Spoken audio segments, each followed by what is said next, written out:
조선 어느 깊은 산골에 이름 있는 명문가에서 시집온 절세미인 송아씨가 살고 있었습니다. 송아씨는 마음씨가 곱고 인자하여 어려움을 겪는 이웃이 있으면 먼저 나서서 돕고 위로해 주곤 했죠. 그런 송아씨를 동네 사람들은 진심으로 존경하고 따랐습니다. 하지만 송아씨의 삶에 어둠이 들이우기 시작했습니다. 남편인 충섭이 기방에 드나들며 기생들과 어울려 밤마다 웃고 떠드는 사이 송아씨는 점점 집안에서 소외되어 갔던 것이었습니다. 그러던 어느 날 늘 기방에 있을 시간이건만 남편이 집에 있는 게 아니겠어요. 송아씨는 남편이 기방에 가지 않고 집에 머무는 모습이 무척이나 반가웠습니다. 하여 정성껏 음식을 차려 안방으로 들어갔죠. 헌데 이것이 무슨 일이랍니까? 기생 초연이가 자신의 방에서 떡하니 남편 옆에 앉아 속삭이고 있는 것이 아니겠어요. 송아씨는 정성스럽게 차려온 밥상을 내려놓고 남편에게 말을 했답니다. 서방님, 어찌하여 제가 머무는 안방까지 기생을 들이셨단 말입니까? 남편 충섭은 어디에서 술을 마시고 왔는지 몸을 잘 가누지 못하고 기생 초연에게 기대어 앉아 있었습니다. 사내가 하는 일에 아내된 자가 토를 다는 것이냐? 밥맛 떨어지게 썩 나가거라. 제가 서방님의 아내입니다. 어찌 저를 이리 멀리 하시려 하십니까? 그 이유를 아직도 모른단 말이냐? 그럼 똑똑히 들어라. 너는 애교도 없고 투박해서 이제 실증이 났다. 헌데 초연이는 어떠하냐? 야들야들하고 애교가 넘치지 않느냐? 나는 더 이상 너 같은 목석과는 살 수 없다. 나가든지 아니면 종처럼 살든지 내가 알아서 해라. 송아씨는 혼인을 하여 정성껏 남편을 섬기며 함께 잘 살아가는 것이 도리라 믿고 있었습니다. 하지만 전혀 예상치 못한 남편의 냉정한 말에 송아씨의 마음은 큰 충격을 받아 아무 생각도 할 수 없을 정도로 혼란스러웠죠. 결국 송아씨는 집에서 가장 구석진 곳에 있는 작은 별채로 조용히 거처를 옮겼습니다. 송아씨는 방 한 구석에 쪼그려 앉아 남편이 했던 말을 마음속 깊이 되새기고 있었습니다. 바로 그때 멀리 떨어진 안방에서 남편과 초연이가 깔깔거리며 웃는 소리가 들려왔답니다. 송아씨는 차마 믿기지 않는 현실을 부정하려 귀를 막고 흐느껴 울기 시작했죠. 저는 그저 서방님만 바라보며 살아왔지요. 그런데 오늘 제 가슴에 대못을 박으셨습니다. 저는 이제 어떻게 살아가야 합니까? 그렇게 눈물 속에서 울다 지친 송아씨는 결국 싸늘한 방바닥 위에서 그대로 잠이 들고 말았습니다. 다음 날 아침, 송아씨는 잠에서 일어나 밖으로 나갔죠. 헌데 남편과 초연이가 송아씨를 기다렸다는 듯이 말했습니다. 서방님도 그동안 고생 많이 하셨네요. 말을 이렇게 못 알아듣는 여인과 사셨으니 참으로 답답하셨겠어요. 내 마음을 알아주는 것은 우리 초연이밖에 없구나. 송아씨는 두 사람의 대화를 듣고 있으려니 억장이 무너져 내렸답니다. 어제 밤새 흘린 눈물도 부족했는지 송아씨의 눈이 촉촉하게 젖어가고 있었죠. 이제 알아들었으면 어서 나가라는 말이다. 내가 내쫓아야 나가겠다는 것이냐? 남편은 작은 보따리 하나를 송아씨에게 쥐어주고는 질질 끌어 대문 밖으로 내쫓았습니다. 그리고 큰 대문은 큰 소리와 함께 굳게 닫혔답니다. 마음씨 착한 송아씨의 마음에 증오와 배신이 크게 자리 잡았죠. 하여 송아씨는 결국 종이처럼 찢긴 마음을 안고 친정으로 발걸음을 옮겼습니다. 허나 친정이라고 해서 다르지 않았습니다. 여기가 어디라고 온 것이냐? 시집을 가면 그 집 귀신이 되어야 한다고 말해주지 않았더냐? 아버지 오시기 전에 어서 가거라. 어머니는 자신이 가지고 있는 폐물을 주면서 말했죠. 이 정도면 작은 집은 얻을 수 있을 것이다. 어서 가거라. 송아씨의 어머니는 쫓겨난 딸의 등을 떠밀며 가라고 했지만 마음은 찢어지는 듯 아려왔습니다. 송아씨의 아버지는 가문의 먹칠하는 일이라면 그 어떤 것도 참지 않았으니까요. 그리하여 송아씨는 남편과 부모에게 외면당하고 아주 먼 산골 마을에 허름한 초가집을 얻어 살게 되었습니다. 헌데 귀하게 성장한 송아씨는 할 줄 아는 것이 아무것도 없었죠. 장작 패는 것부터 불 피우는 것, 그리고 밥 짓는 것까지 할 줄 아는 것이라곤 아무것도 없었습니다.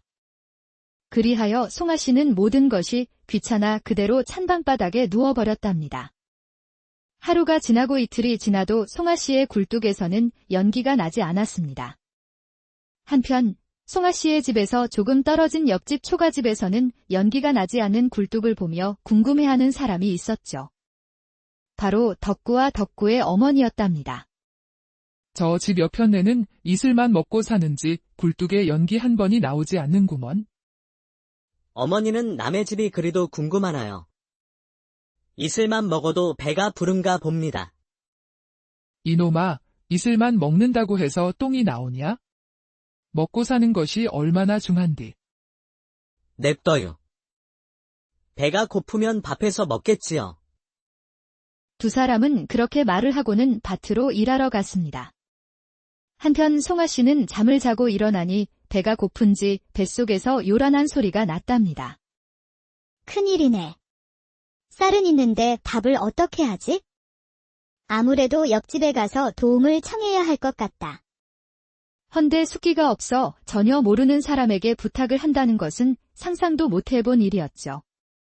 하여 옆집을 오간 것만 수십 번 해가 저물어가고 다른 집의 굴뚝에서는 연기가 모락모락 피어오르고 있었습니다. 송아 씨는 덕구의 집담에 숨어 마당을 기웃거렸죠. 원매, 아까부터 거북이처럼 얼굴이 보였다 들어갔다 하는구먼.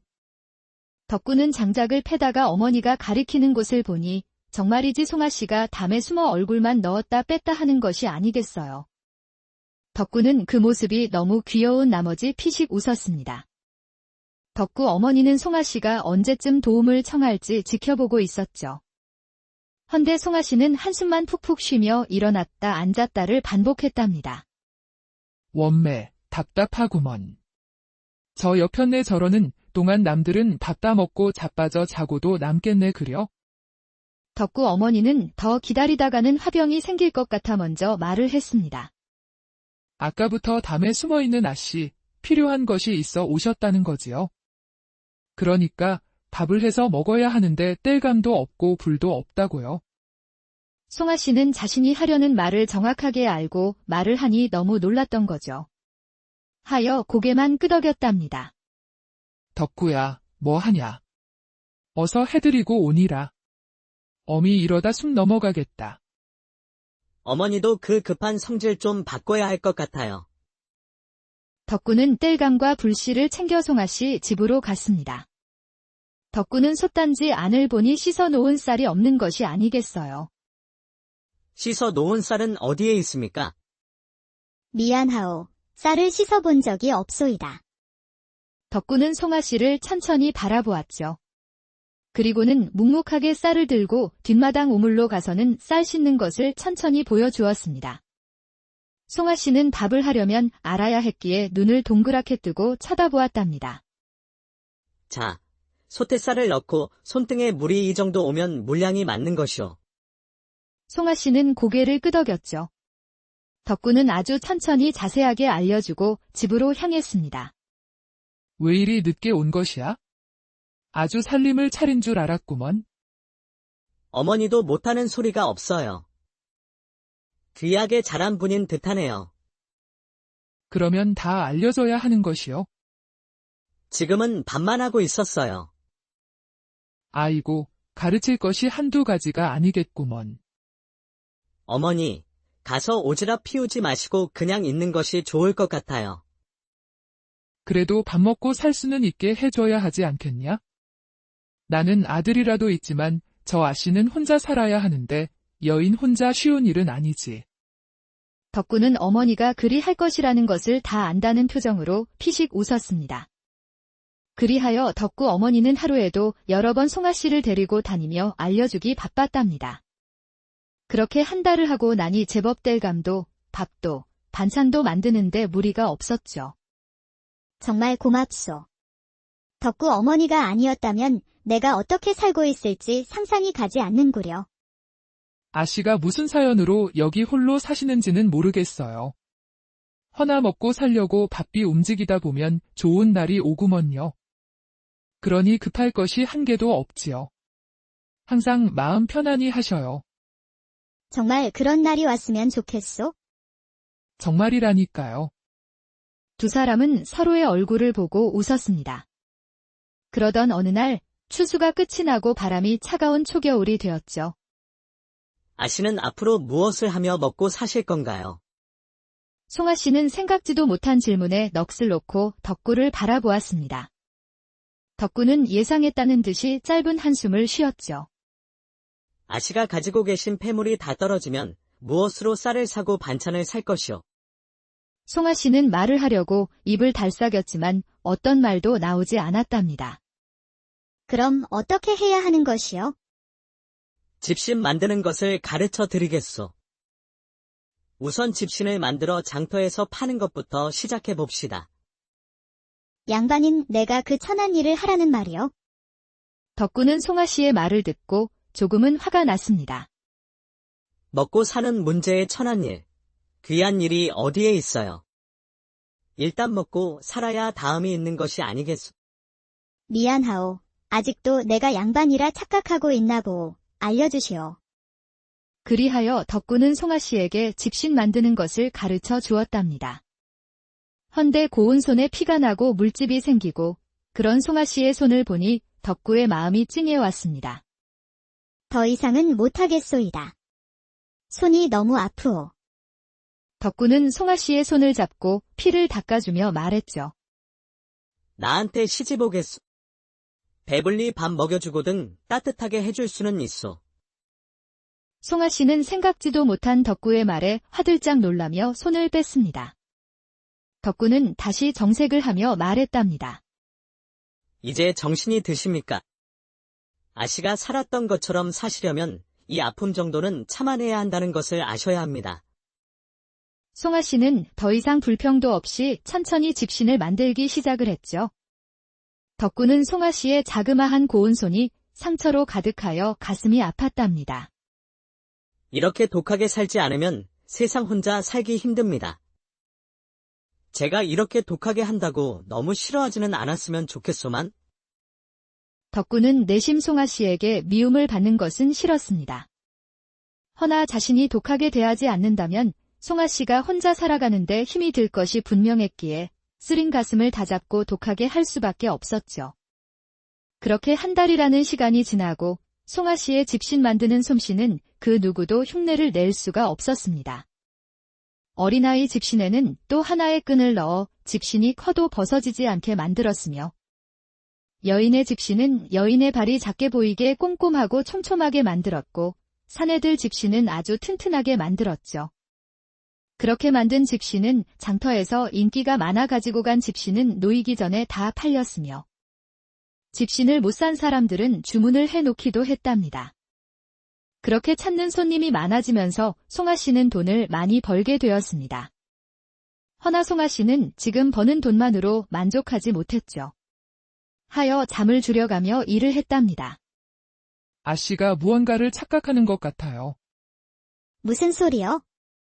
송아 씨는 손을 멈추고 덕구 어머니를 의아한 표정으로 바라보고 있었습니다. 아씨는 사람이어요. 사람은 일도 하지만 내일을 위해 잠도 자야 하지요. 하물며 소한테도 내일을 위해 쉬게 해주는데 아씨는 내일이 없는 사람처럼 일만 하잖아요. 그러다 쓰러지면 돈이 많이 있어도 무엇하겠소. 송아 씨는 덕구 어머니의 말을 듣고는 손에서 집신을 놓고 그대로 쓰러져 잠을 잤답니다. 웜에 이렇게 미련할 수가 있는 것이요. 아니 왜 이리 몸을 혹사시키는지 모르겠네.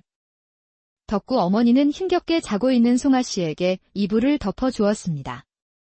다음 날 아침, 송아 씨는 밖에서 자신을 부르는 소리에 눈을 떴죠. 부인, 내가 왔소. 내 목소리도 잊은 것이여. 송아 씨는 방문을 열고 나가보니 자신을 내쫓은 남편이 서 있는 것이 아니겠어요. 송아 씨는 그 자리에 망부석이 되어 남편 충섭을 바라보고 있었습니다. 제가 사는 곳을 어떻게 알고 왔나요? 당신이 집신을 잘 만든다고 알려져 모르는 사람들이 없소이다. 송아 씨는 의심스러운 눈빛으로 충섭을 쳐다보았답니다. 사실 당신을 내보내고 내가 얼마나 후회를 했는지 아시오. 며칠 후에 당신을 찾았지만 어디로 갔는지 알 도리가 없었소. 송아 씨는 남편 충섭이 자신을 찾았다는 말에 마음 한구석에서는 작은 기대감이 밀려오고 있었습니다. 충섭은 구구절절 자신이 잘못한 것에 대해 늘어놓았죠. 내가 미쳤나 보오. 그 기생년이 나를 홀린 것이여. 지금은 정신을 차렸으니 걱정하지 마시오. 지난날을 반성하니 우리 다시 시작을 하면 어떻겠소? 송아 씨는 다시 시작하자는 충섭의 말에 놀라지 않을 수가 없었답니다. 버려놓고 지금 와서 다시 시작을 하다니요. 저는 싫습니다. 충섭은 송아 씨의 완강한 반응에 내심기가 죽어 어깨를 축 늘어뜨리고 죽상을 하고는 말했습니다. 내가 무슨 염치로 이런 말을 하는지 모르겠소? 난 지난날에 내가 용서가 되지 않소. 그래서 다시 시작할 수만 있다면 그 전에 못한 것들을 다 해줄 생각을 했을 뿐이요. 내가 미안하오. 지금 와서 내가 무슨 염치로. 충섭은 뒤돌아 대문을 나서고 있었습니다. 송아 씨는 기가 팍 죽은 어깨를 하고 돌아서는 충섭의 뒷모습이 안 돼 보이기도 했고, 한편으로 충섭이 정신 차렸다는 말에 다시 살면 좋아질 수도 있다는 생각이 들었던 거죠. 난 당신을 아직 믿을 수가 없습니다. 그러니 나한테 확신을 줄 수 있게 해주시오. 부인. 고맙소. 나한테 기회를 준다는 것이 아니여. 내가 부인한테 믿음을 주지 못해 미안할 뿐이여. 내가 앞으로 잘하리다. 충섭은 기분이 좋았던지 덩실덩실 춤을 추며 길을 나섰습니다. 송아 씨는 멀어져 가는 충섭의 뒷모습을 바라보다 문득 함께 웃고 사랑하던 지난 날이 떠올랐습니다. 그 시절의 충섭은 참으로 따뜻하고 다정한 사람이었습니다. 송아 씨가 하는 말에 귀 기울여 주었고 작은 일에도 환히 웃으며 고마워할 줄 아는 사람이었죠. 매일 아침이면 마루에 나란히 앉아 햇살을 받으며 따뜻한 차를 마셨답니다. 밤이 되면 도란도란 이야기를 나누며 웃음으로 하루를 마무리하던 날들이었습니다. 그의 눈빛은 언제나 부인만을 향해 있었고 그 미소만으로도 하루가 행복으로 가득 찼죠. 그때는 사랑이 삶의 중심이었고 함께 있다는 사실만으로도 충분했던 그런 날들이었습니다.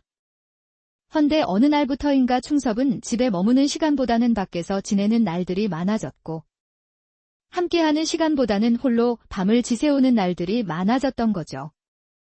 그날은 어쩐지 마음이 불안하여 송아 씨는 평소보다 이른 저녁 산책을 나섰습니다. 늦은 오후 햇살이 골목 어귀에 길게 드리워질 무렵 송아 씨는 익숙한 뒷모습 하나에 걸음을 멈추었답니다. 저만치 앞서 충섭이 웃고 있었죠. 그 옆에는 한복자락을 가볍게 흔들며 걷는 젊은 여인이 있었는데 그 얼굴은 송아 씨도 익히 알고 있는 기방의 초연이었던 거죠. 초연은 충섭의 팔에 가볍게 손을 얹고 들뜬 목소리로 무언가를 속삭였고 충섭은 그 말에 웃음을 터뜨리며 초연의 머리카락을 정겹게 넘겨주었습니다. 두 사람 사이엔 오래된 연인처럼 자연스럽고 익숙한 기류가 흘렀죠.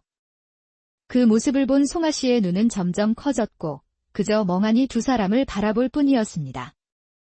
설마 했는데 마음속에서 부정하고 싶던 의심이 눈앞에 현실로 무너져 내리는 순간이었죠. 충섭은 한 번도 뒤를 돌아보지 않았고 초연과 함께 골목을 돌아 사라졌습니다. 그 자리에 선 채 송아 씨의 눈가에는 이내 눈물이 고였습니다. 바람결에 치맛자락이 살며시 흔들리고 그 떨림 속에서 송아 씨의 마음도 함께 무너져 내렸답니다. 세상이 소리 없이 부서지는 듯한 그 순간, 송아 씨는 몸도 마음도 움직일 수 없었습니다. 하지만 송아 씨는 애써 마음을 다잡았죠. 저 계집이 순진한 서방을 유혹했겠지? 저런 곳에 있는 여인들이야 그런 일쯤이야 익숙하지 않겠어. 송아 씨는 마음 깊은 곳에서 올라오는 배신감과 슬픔을 억누르며 자신을 그렇게 위로해 보았습니다.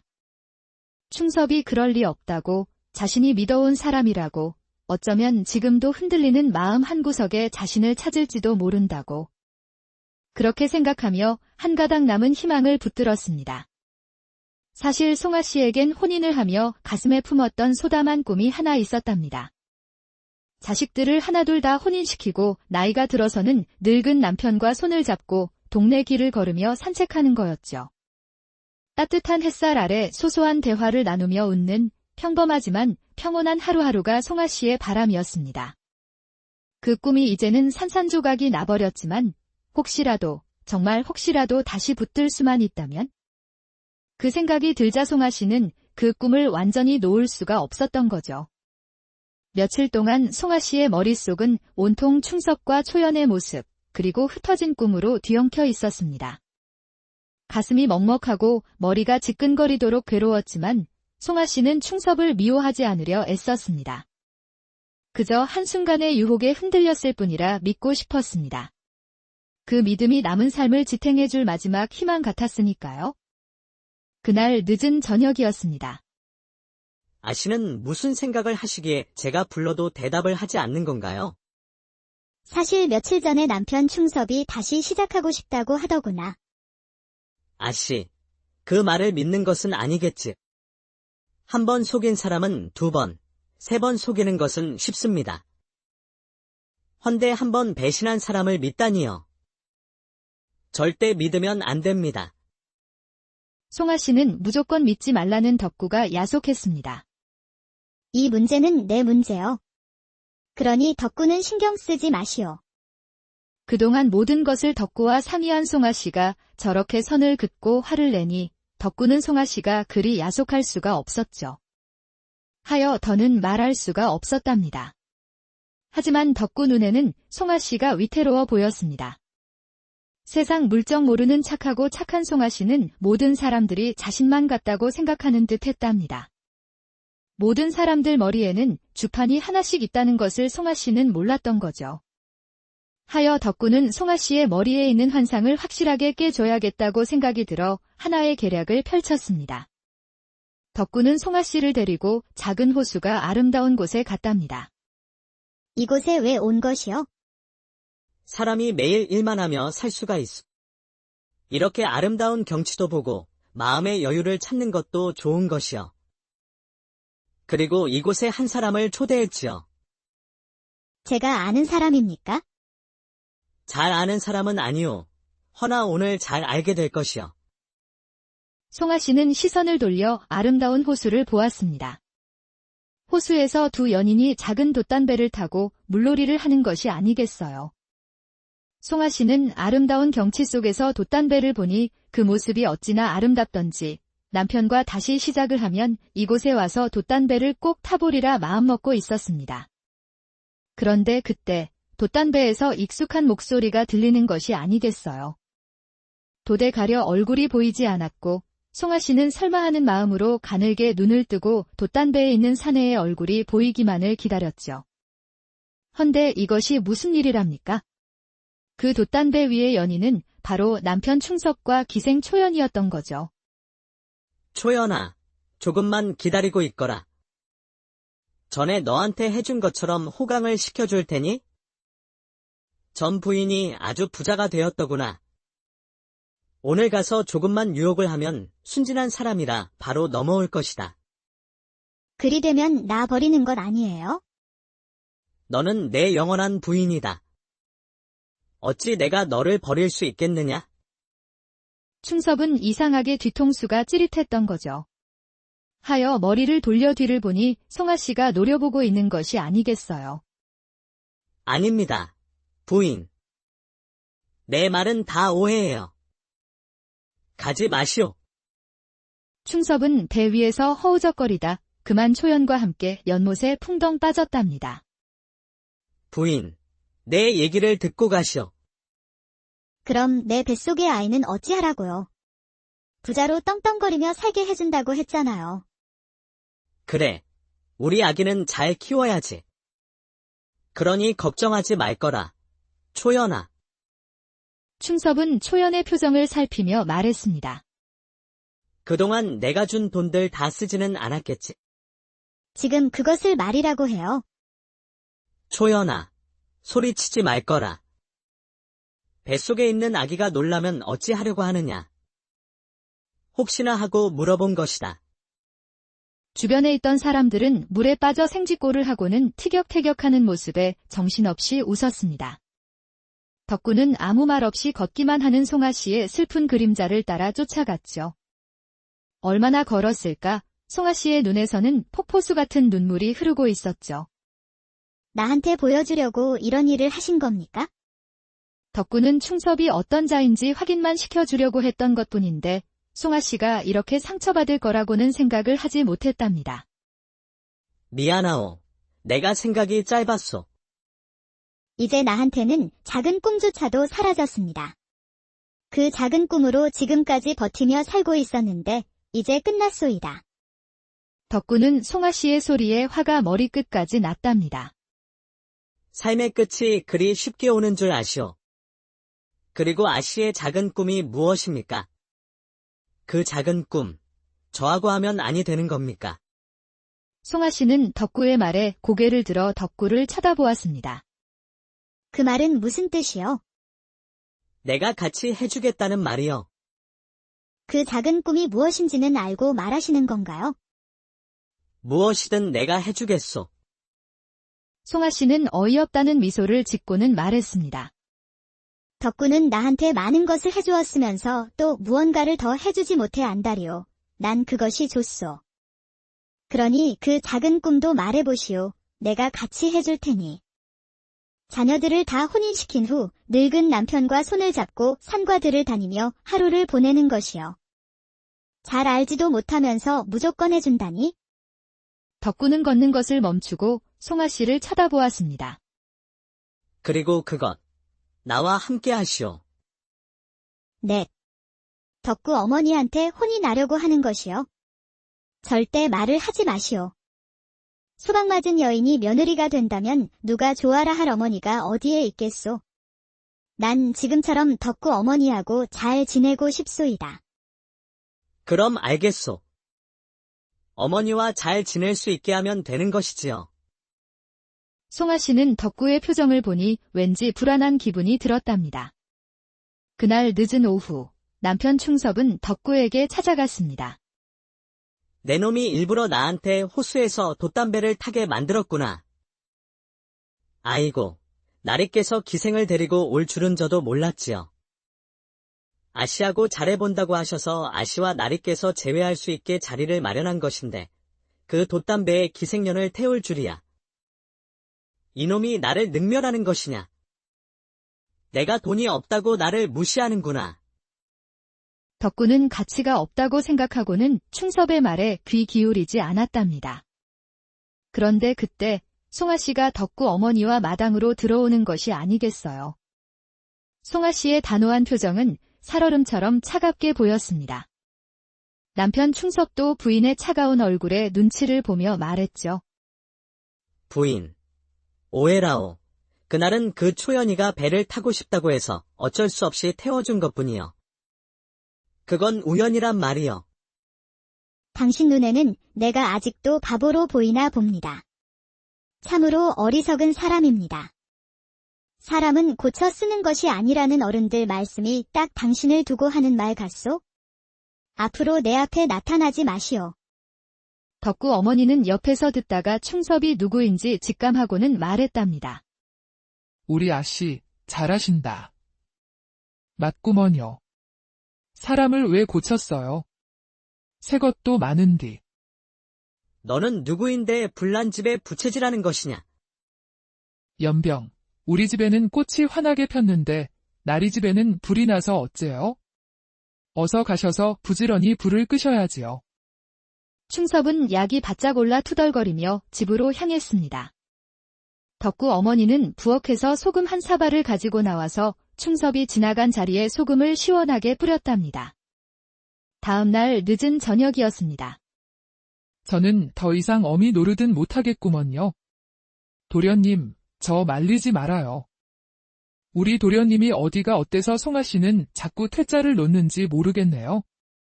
내가 얼마나 귀하게 키웠는데요. 덕구의 아버지는 왕이 바뀌면서 희생양으로 유배가 되었죠. 하여 아들 덕구를 노비가 되는 것을 막기 위해 덕구 어머니에게 부탁하여 아들로 키우게 되었던 거죠. 알았으니 그만 씩씩거리게. 자네가 그리하면 송아가 얼마나 상처를 받겠는가. 덕구 엄마를 얼마나 좋아하는지 자네는 모를 것이야. 오늘 이 사실을 다 알리기 전에 집에 들어올 생각도 하지 말아요. 그럼 나는 어디에서 자라는 것이야? 그거야 나는 모르지요. 그거야 도련님이 알아서 해야 하는 것이고요. 덕구 어머니는 덕구의 방을 자물쇠로 잠그고는 열쇠를 가지고 방으로 들어갔습니다. 덕구는 어리둥절하여 한참을 마당에 있다가 송아씨 집으로 갔죠. 주무시고 계시오. 이 밤에 무슨 일이요? 할 말이 있어. 송아씨는 방에서 나와 툇마루에 나란히 앉았습니다. 난 말이여.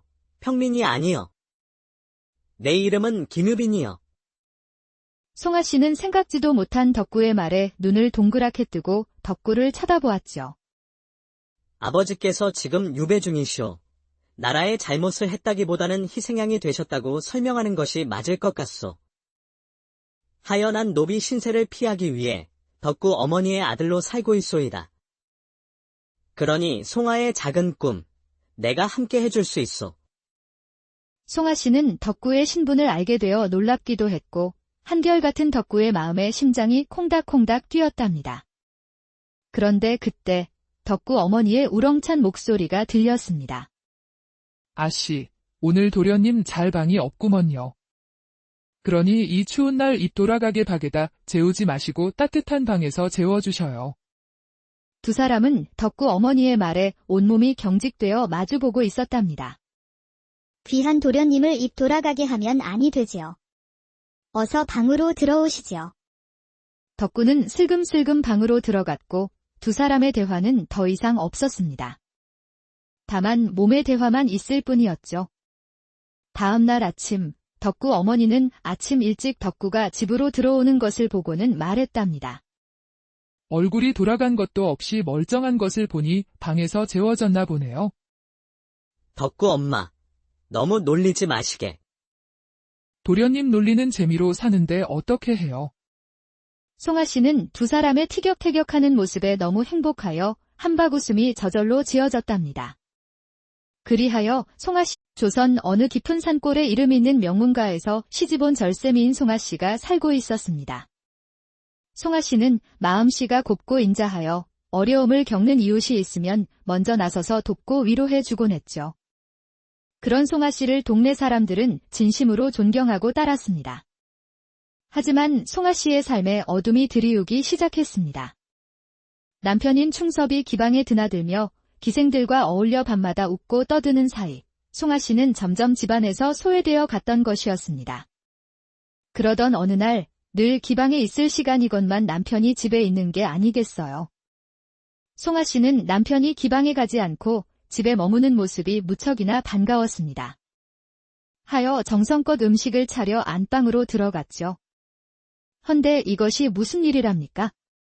기생초연이가 자신의 방에서 떡하니 남편 옆에 앉아 속삭이고 있는 것이 아니겠어요.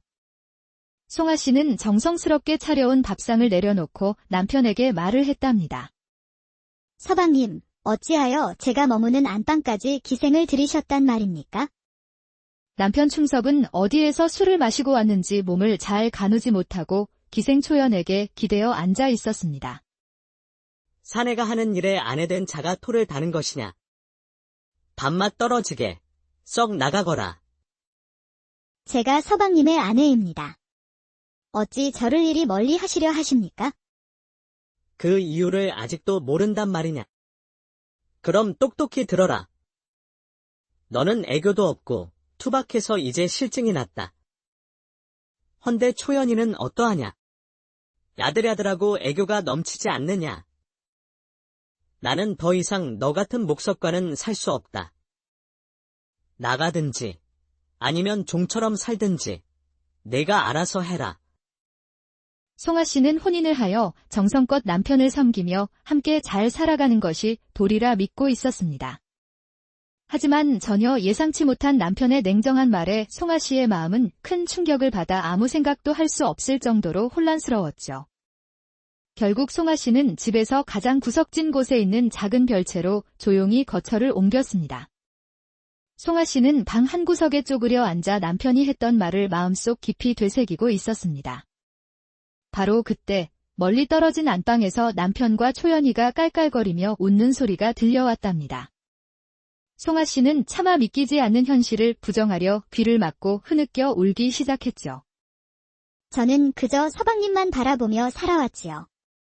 그런데 오늘 제 가슴에 대못을 박으셨습니다. 저는 이제 어떻게 살아가야 합니까? 그렇게 눈물 속에서 울다 지친 송아 씨는 결국 싸늘한 방바닥 위에서 그대로 잠이 들고 말았습니다. 다음 날 아침, 송아 씨는 잠에서 일어나 밖으로 나갔죠.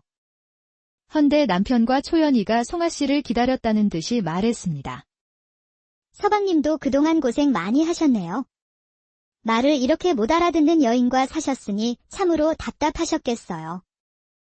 내 마음을 알아주는 것은 우리 초연이밖에 없구나. 송아 씨는 두 사람의 대화를 듣고 있으려니 억장이 무너져 내렸답니다. 어제 밤새 흘린 눈물도 부족했는지 송아 씨의 눈이 촉촉하게 젖어가고 있었죠. 이제 알아들었으면 어서 나가라는 말이다. 내가 내쫓아야 나가겠다는 것이냐. 남편은 작은 보따리 하나를 송아 씨에게 쥐어주고는 질질 끌어 대문 밖으로 내쫓았습니다. 그리고 큰 대문은 큰 소리와 함께 굳게 닫혔답니다. 마음씨 착한 송아 씨의 마음에 증오와 배신이 크게 자리 잡았죠. 하여 송아 씨는 결국 종이처럼 찢긴 마음을 안고 친정으로 발걸음을 옮겼습니다. 허나 친정이라고 해서 다르지 않았습니다. 여기가 어디라고 온 것이냐? 시집을 가면 그 집 귀신이 되어야 한다고 말해주지 않았더냐? 아버지 오시기 전에 어서 가거라. 어머니는 자신이 가지고 있는 폐물을 주면서 말했죠. 이 정도면 작은 집은 얻을 수 있을 것이다.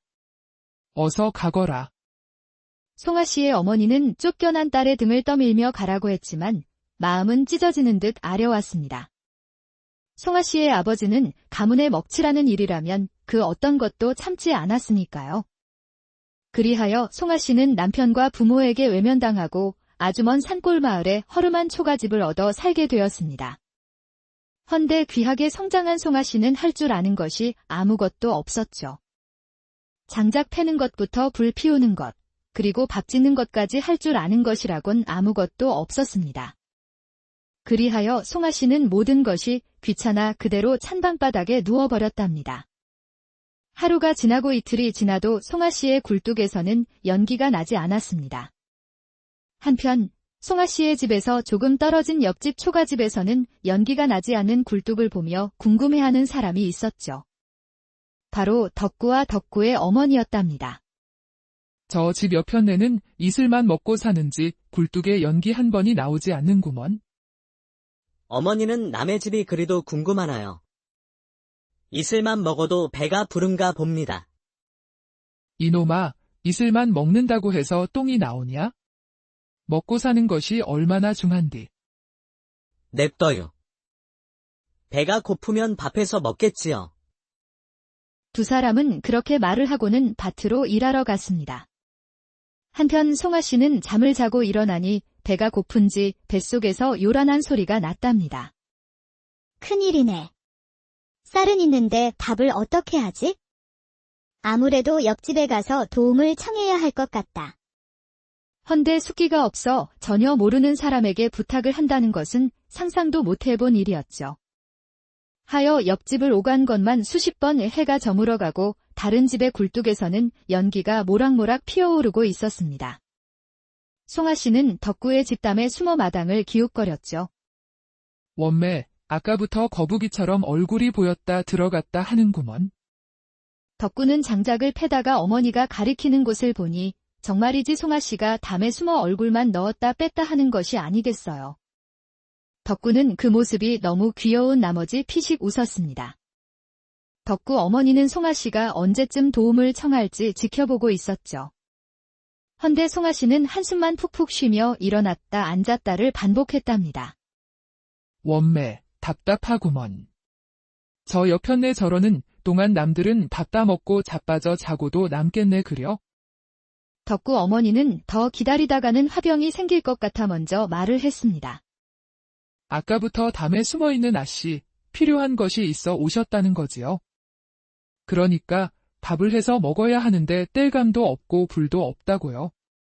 송아 씨는 자신이 하려는 말을 정확하게 알고 말을 하니 너무 놀랐던 거죠.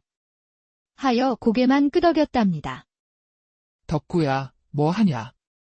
어서 해드리고 오니라. 어미 이러다 숨 넘어가겠다. 어머니도 그 급한 성질 좀 바꿔야 할 것 같아요. 덕구는 뗄감과 불씨를 챙겨 송아 씨 집으로 갔습니다. 덕구는 솥단지 안을 보니 씻어 놓은 쌀이 없는 것이 아니겠어요. 씻어 놓은 쌀은 어디에 있습니까? 미안하오. 쌀을 씻어본 적이 없소이다. 덕구는 송아 씨를 천천히 바라보았죠. 그리고는 묵묵하게 쌀을 들고 뒷마당 우물로 가서는 쌀 씻는 것을 천천히 보여주었습니다. 송아 씨는 밥을 하려면 알아야 했기에 눈을 동그랗게 뜨고 쳐다보았답니다. 자, 소태쌀을 넣고 손등에 물이 이 정도 오면 물량이 맞는 것이오. 송아 씨는 고개를 끄덕였죠. 덕구는 아주 천천히 자세하게 알려주고 집으로 향했습니다. 왜 이리 늦게 온 것이야? 아주 살림을 차린 줄 알았구먼. 어머니도 못하는 소리가 없어요.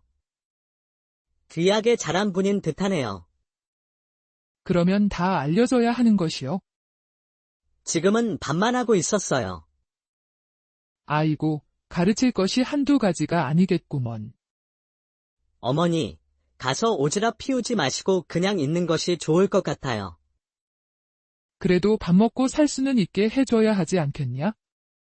나는 아들이라도 있지만 저 아씨는 혼자 살아야 하는데 여인 혼자 쉬운 일은 아니지.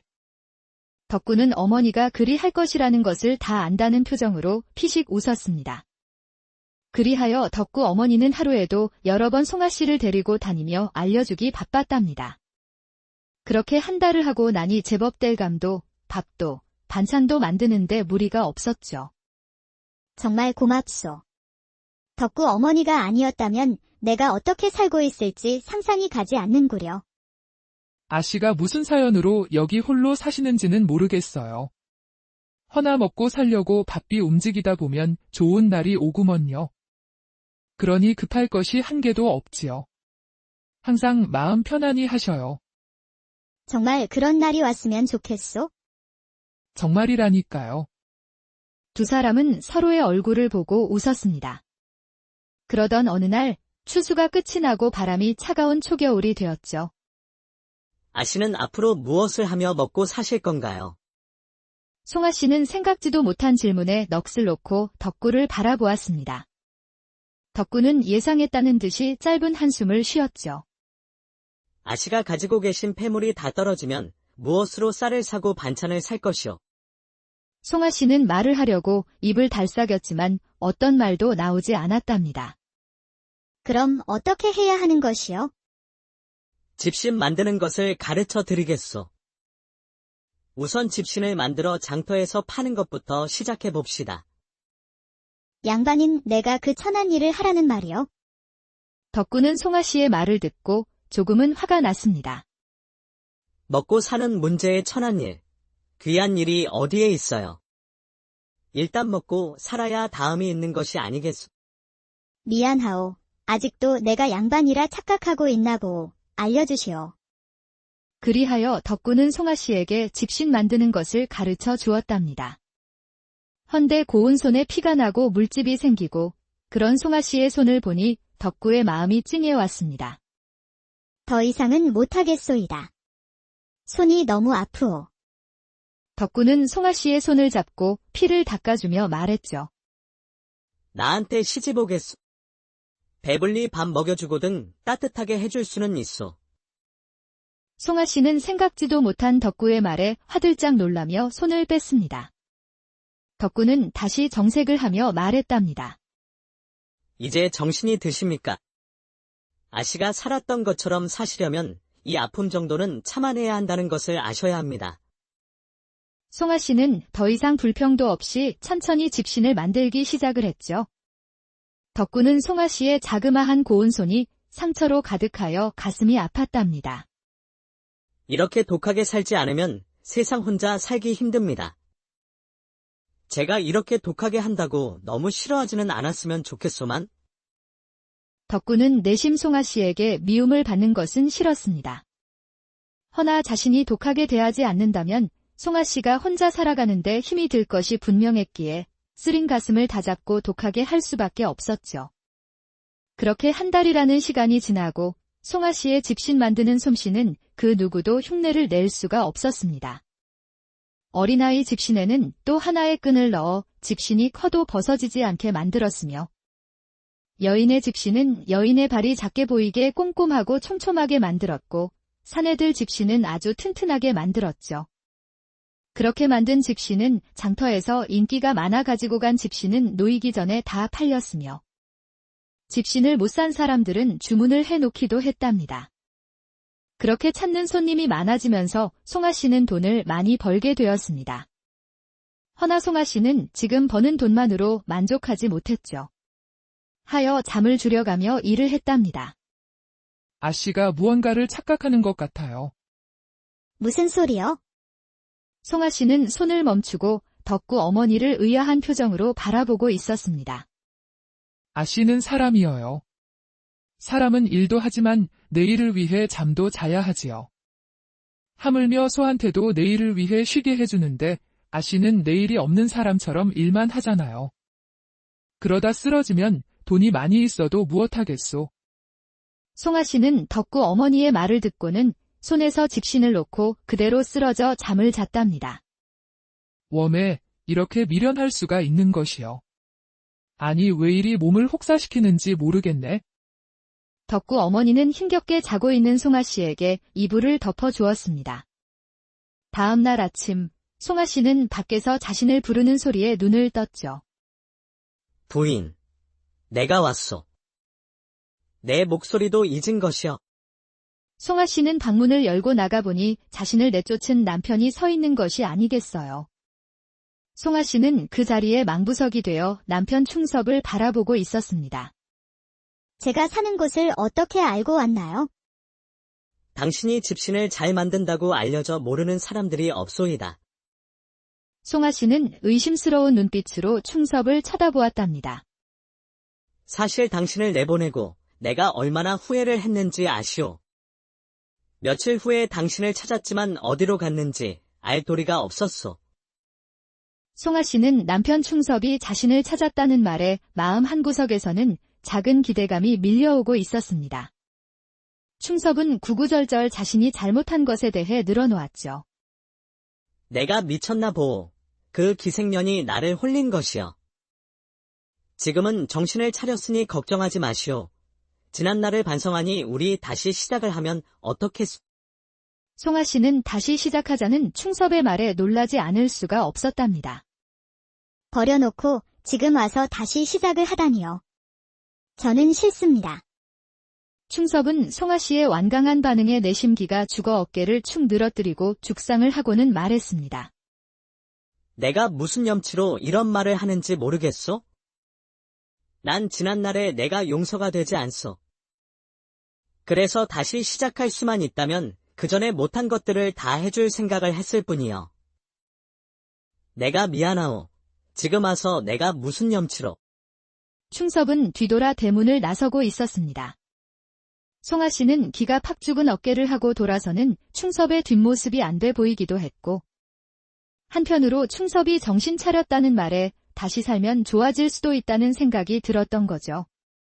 난 당신을 아직 믿을 수가 없습니다. 그러니 나한테 확신을 줄 수 있게 해주시오. 부인, 고맙소. 나한테 기회를 준다는 것이 아니여. 내가 부인한테 믿음을 주지 못해 미안할 뿐이여. 내가 앞으로 잘하리다. 충섭은 기분이 좋았던지 덩실덩실 춤을 추며 길을 나섰습니다. 송아 씨는 멀어져 가는 충섭의 뒷모습을 바라보다 문득 함께 웃고 사랑하던 지난 날이 떠올랐습니다. 그 시절의 충섭은 참으로 따뜻하고 다정한 사람이었습니다. 송아 씨가 하는 말에 귀 기울여 주었고 작은 일에도 환히 웃으며 고마워할 줄 아는 사람이었죠. 매일 아침이면 마루에 나란히 앉아 햇살을 받으며 따뜻한 차를 마셨답니다. 밤이 되면 도란도란 이야기를 나누며 웃음으로 하루를 마무리하던 날들이었습니다. 그의 눈빛은 언제나 부인만을 향해 있었고 그 미소만으로도 하루가 행복으로 가득 찼죠. 그때는 사랑이 삶의 중심이었고 함께 있다는 사실만으로도 충분했던 그런 날들이었습니다. 헌데 어느 날부터인가 충섭은 집에 머무는 시간보다는 밖에서 지내는 날들이 많아졌고 함께하는 시간보다는 홀로 밤을 지새우는 날들이 많아졌던 거죠. 그날은 어쩐지 마음이 불안하여 송아 씨는 평소보다 이른 저녁 산책을 나섰습니다. 늦은 오후 햇살이 골목 어귀에 길게 드리워질 무렵 송아 씨는 익숙한 뒷모습 하나에 걸음을 멈추었답니다. 저만치 앞서 충섭이 웃고 있었죠. 그 옆에는 한복자락을 가볍게 흔들며 걷는 젊은 여인이 있었는데 그 얼굴은 송아 씨도 익히 알고 있는 기방의 초연이었던 거죠. 초연은 충섭의 팔에 가볍게 손을 얹고 들뜬 목소리로 무언가를 속삭였고 충섭은 그 말에 웃음을 터뜨리며 초연의 머리카락을 정겹게 넘겨주었습니다. 두 사람 사이엔 오래된 연인처럼 자연스럽고 익숙한 기류가 흘렀죠. 그 모습을 본 송아 씨의 눈은 점점 커졌고 그저 멍하니 두 사람을 바라볼 뿐이었습니다. 설마 했는데 마음속에서 부정하고 싶던 의심이 눈앞에 현실로 무너져 내리는 순간이었죠. 충섭은 한 번도 뒤를 돌아보지 않았고 초연과 함께 골목을 돌아 사라졌습니다. 그 자리에 선 채 송아 씨의 눈가에는 이내 눈물이 고였습니다. 바람결에 치맛자락이 살며시 흔들리고 그 떨림 속에서 송아 씨의 마음도 함께 무너져 내렸답니다. 세상이 소리 없이 부서지는 듯한 그 순간, 송아 씨는 몸도 마음도 움직일 수 없었습니다. 하지만 송아 씨는 애써 마음을 다잡았죠. 저 계집이 순진한 서방을 유혹했겠지? 저런 곳에 있는 여인들이야 그런 일쯤이야 익숙하지 않겠어. 송아 씨는 마음 깊은 곳에서 올라오는 배신감과 슬픔을 억누르며 자신을 그렇게 위로해 보았습니다. 충섭이 그럴 리 없다고, 자신이 믿어온 사람이라고, 어쩌면 지금도 흔들리는 마음 한구석에 자신을 찾을지도 모른다고. 그렇게 생각하며 한 가닥 남은 희망을 붙들었습니다. 사실 송아 씨에겐 혼인을 하며 가슴에 품었던 소담한 꿈이 하나 있었답니다. 자식들을 하나둘 다 혼인시키고 나이가 들어서는 늙은 남편과 손을 잡고 동네 길을 걸으며 산책하는 거였죠. 따뜻한 햇살 아래 소소한 대화를 나누며 웃는 평범하지만 평온한 하루하루가 송아 씨의 바람이었습니다. 그 꿈이 이제는 산산조각이 나버렸지만 혹시라도, 정말 혹시라도 다시 붙들 수만 있다면? 그 생각이 들자 송아 씨는 그 꿈을 완전히 놓을 수가 없었던 거죠. 며칠 동안 송아 씨의 머릿속은 온통 충섭과 초연의 모습, 그리고 흩어진 꿈으로 뒤엉켜 있었습니다. 가슴이 먹먹하고 머리가 지끈거리도록 괴로웠지만 송아 씨는 충섭을 미워하지 않으려 애썼습니다. 그저 한순간의 유혹에 흔들렸을 뿐이라 믿고 싶었습니다. 그 믿음이 남은 삶을 지탱해줄 마지막 희망 같았으니까요. 그날 늦은 저녁이었습니다. 아씨는 무슨 생각을 하시기에 제가 불러도 대답을 하지 않는 건가요? 사실 며칠 전에 남편 충섭이 다시 시작하고 싶다고 하더구나. 아씨, 그 말을 믿는 것은 아니겠지. 한 번 속인 사람은 두 번, 세 번 속이는 것은 쉽습니다.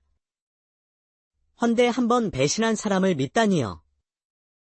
절대 믿으면 안 됩니다. 송아 씨는 무조건 믿지 말라는 덕구가 야속했습니다. 이 문제는 내 문제요.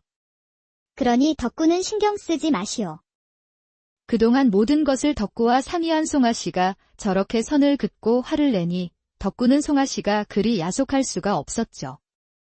하여 더는 말할 수가 없었답니다. 하지만 덕구 눈에는 송아 씨가 위태로워 보였습니다. 세상 물정 모르는 착하고 착한 송아 씨는 모든 사람들이 자신만 같다고 생각하는 듯 했답니다. 모든 사람들 머리에는 주판이 하나씩 있다는 것을 송아 씨는 몰랐던 거죠. 하여 덕구는 송아 씨의 머리에 있는 환상을 확실하게 깨줘야겠다고 생각이 들어 하나의 계략을 펼쳤습니다. 덕구는 송아 씨를 데리고 작은 호수가 아름다운 곳에 갔답니다. 이곳에 왜 온 것이요? 사람이 매일 일만 하며 살 수가 있어. 이렇게 아름다운 경치도 보고 마음의 여유를 찾는 것도 좋은 것이요. 그리고 이곳에 한 사람을 초대했지요. 제가 아는 사람입니까? 잘 아는 사람은 아니오. 허나 오늘 잘 알게 될 것이요. 송아 씨는 시선을 돌려 아름다운 호수를 보았습니다. 호수에서 두 연인이 작은 돛단배를 타고 물놀이를 하는 것이 아니겠어요. 송아 씨는 아름다운 경치 속에서 돛단배를 보니 그 모습이 어찌나 아름답던지 남편과 다시 시작을 하면 이곳에 와서 돛단배를 꼭 타보리라 마음먹고 있었습니다. 그런데 그때 돛단배에서 익숙한 목소리가 들리는 것이 아니겠어요. 돛에 가려 얼굴이 보이지 않았고 송아 씨는 설마 하는 마음으로 가늘게 눈을 뜨고 돛단배에 있는 사내의 얼굴이 보이기만을 기다렸죠. 헌데 이것이 무슨 일이랍니까? 그 돛단배 위의 연인은 바로 남편 충섭과 기생 초연이었던 거죠. 초연아, 조금만 기다리고 있거라. 전에 너한테 해준 것처럼 호강을 시켜줄 테니? 전 부인이 아주 부자가 되었더구나. 오늘 가서 조금만 유혹을 하면 순진한 사람이라 바로 넘어올 것이다. 그리 되면 나 버리는 것 아니에요? 너는 내 영원한 부인이다. 어찌 내가 너를 버릴 수 있겠느냐? 충섭은 이상하게 뒤통수가 찌릿했던 거죠. 하여 머리를 돌려 뒤를 보니 송아 씨가 노려보고 있는 것이 아니겠어요. 아닙니다, 부인. 내 말은 다 오해예요. 가지 마시오. 충섭은 배 위에서 허우적거리다 그만 초연과 함께 연못에 풍덩 빠졌답니다. 부인, 내 얘기를 듣고 가시오. 그럼 내 뱃속의 아이는 어찌하라고요? 부자로 떵떵거리며 살게 해준다고 했잖아요. 그래, 우리 아기는 잘 키워야지. 그러니 걱정하지 말거라, 초연아. 충섭은 초연의 표정을 살피며 말했습니다. 그동안 내가 준 돈들 다 쓰지는 않았겠지. 지금 그것을 말이라고 해요. 초연아, 소리치지 말거라. 뱃속에 있는 아기가 놀라면 어찌하려고 하느냐. 혹시나 하고 물어본 것이다. 주변에 있던 사람들은 물에 빠져 생쥐꼴을 하고는 티격태격하는 모습에 정신없이 웃었습니다. 덕구는 아무 말 없이 걷기만 하는 송아 씨의 슬픈 그림자를 따라 쫓아갔죠. 얼마나 걸었을까? 송아 씨의 눈에서는 폭포수 같은 눈물이 흐르고 있었죠. 나한테 보여주려고 이런 일을 하신 겁니까? 덕구는 충섭이 어떤 자인지 확인만 시켜주려고 했던 것뿐인데 송아 씨가 이렇게 상처받을 거라고는 생각을 하지 못했답니다. 미안하오. 내가 생각이 짧았소. 이제 나한테는 작은 꿈조차도 사라졌습니다. 그 작은 꿈으로 지금까지 버티며 살고 있었는데 이제 끝났소이다. 덕구는 송아 씨의 소리에 화가 머리끝까지 났답니다. 삶의 끝이 그리 쉽게 오는 줄 아시오. 그리고 아씨의 작은 꿈이 무엇입니까? 그 작은 꿈, 저하고 하면 아니 되는 겁니까? 송아 씨는 덕구의 말에 고개를 들어 덕구를 쳐다보았습니다. 그 말은 무슨 뜻이요? 내가 같이 해주겠다는 말이요. 그 작은 꿈이 무엇인지는 알고 말하시는 건가요? 무엇이든 내가 해주겠소. 송아 씨는 어이없다는 미소를 짓고는 말했습니다. 덕구는 나한테 많은 것을 해주었으면서 또 무언가를 더 해주지 못해 안다리오. 난 그것이 좋소. 그러니 그 작은 꿈도 말해보시오. 내가 같이 해줄 테니. 자녀들을 다 혼인시킨 후 늙은 남편과 손을 잡고 산과 들을 다니며 하루를 보내는 것이요. 잘 알지도 못하면서 무조건 해준다니? 덕구는 걷는 것을 멈추고 송아 씨를 쳐다보았습니다. 그리고 그것, 나와 함께 하시오. 네. 덕구 어머니한테 혼이 나려고 하는 것이요. 절대 말을 하지 마시오. 수박맞은 여인이 며느리가 된다면 누가 좋아라 할 어머니가 어디에 있겠소. 난 지금처럼 덕구 어머니하고 잘 지내고 싶소이다. 그럼 알겠소. 어머니와 잘 지낼 수 있게 하면 되는 것이지요. 송아 씨는 덕구의 표정을 보니 왠지 불안한 기분이 들었답니다. 그날 늦은 오후, 남편 충섭은 덕구에게 찾아갔습니다. 내 놈이 일부러 나한테 호수에서 돛담배를 타게 만들었구나. 아이고, 나리께서 기생을 데리고